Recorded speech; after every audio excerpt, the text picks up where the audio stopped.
It was a hot, muggy day in Venice, Italy, when Mickey and Goofy arrived at the train station to board the famous Overland Express.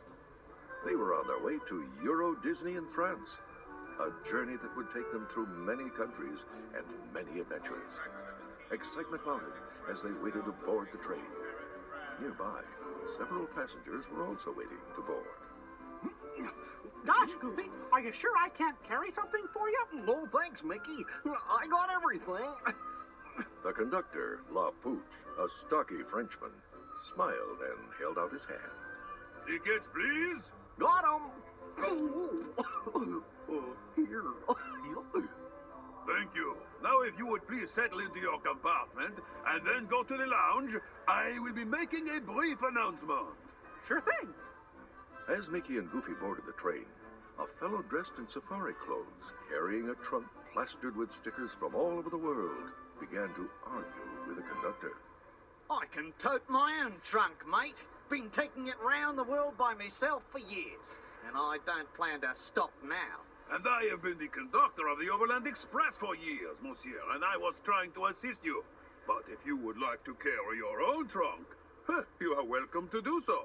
As Mickey and Goofy headed for their compartment, Mickey caught sight of a newspaper tucked under a gentleman's arm. Goofy, would you look at that headline? Train thief strikes again. Police baffled. The gentleman heard Mickey's remark. Yes. It seems that there's been a series of robberies, and the only clue that the police have is missing sweets and empty candy wrappers. I guess we better keep our eyes open. Well, sleeping might be a little tricky, but I'll do my best. All aboard! After all the passengers had settled into their compartments, they gathered in the lounge. Just then, the conductor entered the lounge with all the ticket stubs in his hand. He looked around at the group and smiled wearily. Mesdames et messieurs, your attention, please. Allow me to introduce myself. I am André Lapouche, your conductor. It gives me great pleasure to welcome you aboard the Overland Express, the most luxurious train ever to travel the countries of Europe. Our reputation is one of great service and exquisite comfort, as I'm sure you will see once we begin our journey. Now I will leave you to introduce yourselves to each other. I must go to make last-minute preparations for our journey. The fellow clad in safari clothes turned to the aristocratic gentleman on his left. Hello, my name's G'day, how do you do? Me home base is Sydney, Australia. Me destination, Paris. What about you, Pally? And my name is Sir Reginald. I'm a passionate collector of rare items, anything from baseball cards to ancient Egyptian rings, like the one I'm wearing. I'm also a big fan of the Overland Express. I take it whenever I travel through Europe. A young, scholarly-looking woman turned to Sir Reginald and gave him a sarcastic smile. How nice we meet again, Sir Reginald. Or may I call you Reggie? You certainly may not call me Reggie, Miss Prattle. As Sir Reginald so helpfully pointed out, my name is Prattle, Professor Compendia Prattle.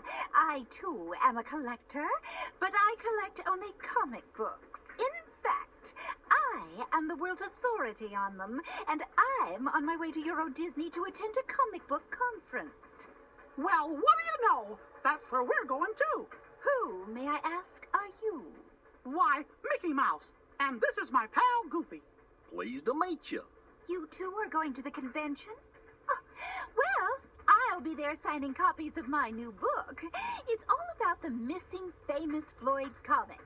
Oh, no! The famous Floyd comics are missing? But I thought for sure I left them in our compartment, Mickey. Don't worry, Goofy, you did.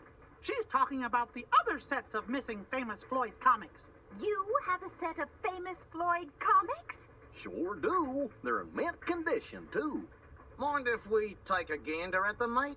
I'm a great fan of famous Floyd. Oh, yes, please. As a collector, I should be fascinated to see a complete set, as I'm sure you would, Miss Prattle.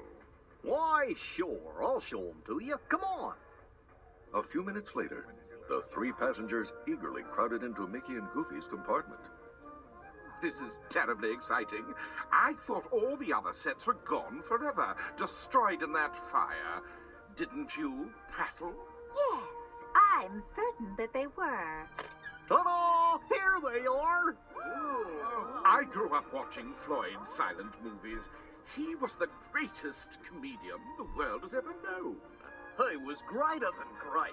I would love to own a set of these comics. Impossible, Mr. How-do-you-do. They're rare and quite valuable. Only 25 special edition sets, each containing 12 comics, were printed back in 1922. All but 2 sets were burned in a fire.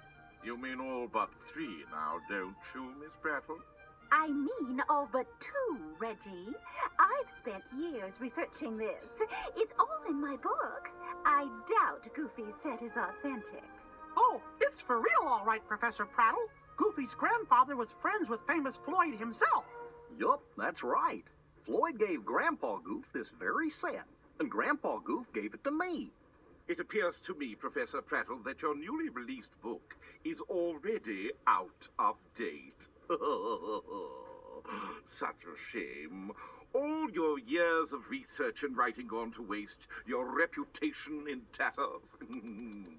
That's your opinion, Reggie. At that moment, Conductor LaPooch poked his head into the compartment. Ah, so here you all are.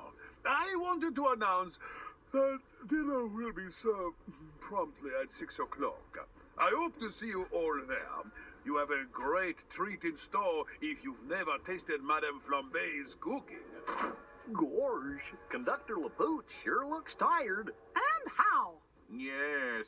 I've heard him say that he makes the strip 6 times a week. That must be tiring. Speaking of being tired, I suddenly feel the need to lie down. I'd say that a nap before dinner would do us all some good.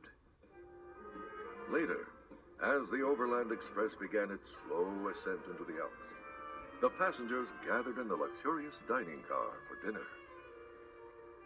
Mickey sat at a table with Goofy, eating stewed chicken. Goofy, does this chicken taste kind of funny to you? Chicken? I thought I was eating warm licorice. Just then, a shadow fell across their table. They looked up to see Sir Reginald looming over them. Goofy, the comic books you're transporting, I was wondering if you might be interested in selling them. Selling them?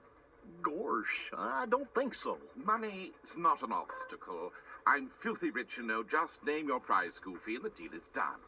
But, Sir Reginald, I couldn't do that. They were a present from dear old Grandpa Goof. Sorry, Sir Reginald. No amount of money would convince Goofy to sell something that means so much to him. Very well. But might I remind you both that I didn't become the world's leading collector by giving up easily. I want those books. I'll find your price eventually, and I guarantee you will accept it. And with a polite, though curt, tip of his hat, Sir Reginald returned to his table.